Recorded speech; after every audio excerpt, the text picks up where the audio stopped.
Health for Life. This is the first ever medical show on television that deals with prevalent health problems and concerns, and they do so in an easy to listen to question and answer format. To find out what we're discussing today and to introduce us to the visiting specialists, here is the producer and the host of Health for Life, Dr. Surendra Prasad. Today, we will be discussing fever in children. My guest physician is Dr. Rohan Jabour. Dr. Jabour, thanks for joining us and welcome to the program. Good afternoon. Pleasure, Dr. Prasad. So, what is a fever, Dr. Jabour? Now, in order for a human being to survive, their cells must function at a certain temperature. If you go above or below that, it's a problem. That temperature is approximately 37 degrees Celsius or 98.4 degrees Fahrenheit. A fever is any temperature above this. Now, how do we want our patients, or I guess their guardian, the parents, to measure these temperatures? There are numerous methods of measuring temperatures. The earliest means that we used were the mercury and glass thermometers. Now, these are quite accurate, but they break very easily and they release mercury in the environment. Modern methods are mainly electronic. Some are accurate and some are not. You get what you pay for. The air thermometer is by far the most accurate, but is very expensive. There are strip thermometers for the forehead, but again, these are not very accurate. And how do you take the temperature in terms of the temperature at the various sites?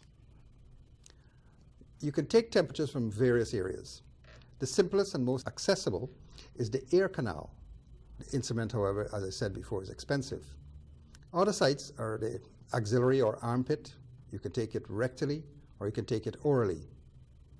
Rectal temperature should not be taken by inexperienced people. It should be only taken by experienced professionals, as harm can come if it's done by inexperienced people.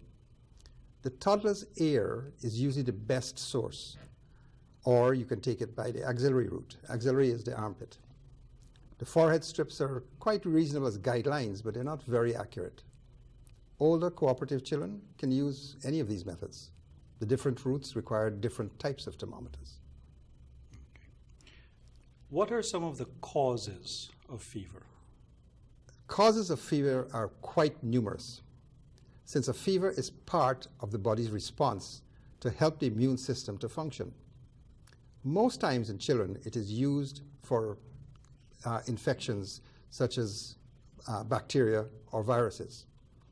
Occasionally, it may be manifestations of more serious disease, such as cancers. What about teething and its association with fevers?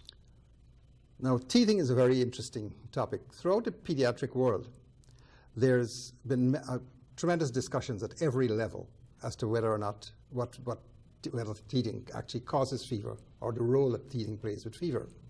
And there's a lot of anecdotal evidence, but we cannot say that teething does not cause it. We can't refute it in pediatrics. And why does a fever occur? Okay, I'll need to explain a little bit about how the body works. Human beings exist in the world today as with every other live creatures that exist. Animals, cats, dogs, etc. There also exist, God made also, germs. And they have to exist as well.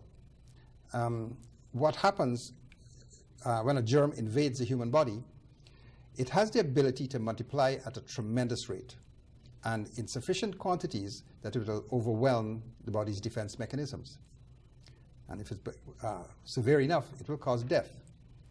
The immune system has the ability to buy time preventing the germ from multiplying. And it does so by raising the body's temperature. And that inhibits the growth of the organism, while the immune system makes specific antibodies to kill the germ. Without a fever, the human body would likely die. For a parent, a dreadful word.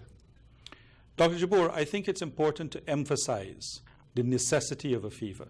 So why again is it important for a fever to develop? First of all, what the parent does not really realize is that without the fever, the child will most likely die. Okay. And I tell that to parents, they get very surprised. Now, let me explain. by the time the child has had a fever, the germ has already infected the body, whether it's a virus or a bacteria. The human being now has the ability to fight that infection. And it does that by preparing what is called antibodies. Okay? The germ has the ability to multiply by the millions, and it will infect everything, your lungs, your liver, your brain, etc. And eventually it will overwhelm the body.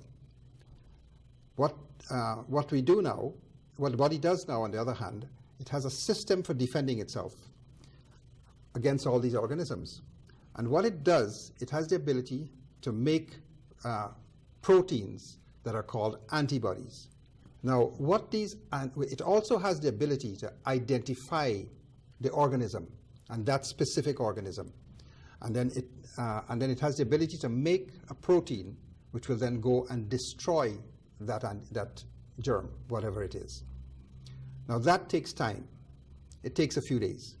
It takes actually between 3 and 5 days to make up enough antibodies to destroy the organism. During that time, it can't allow the organism to multiply like crazy.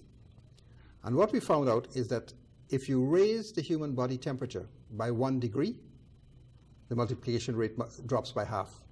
Raise the temperature by 2 degrees, the multiplication stops. Okay? So what happens now is that while the body needs that temperature, the child is going to have a temperature, and when it's built enough antibodies to kill the organism, it's going to, the temperature will stop. It will break. Okay. And that average time is 3 to 5 days.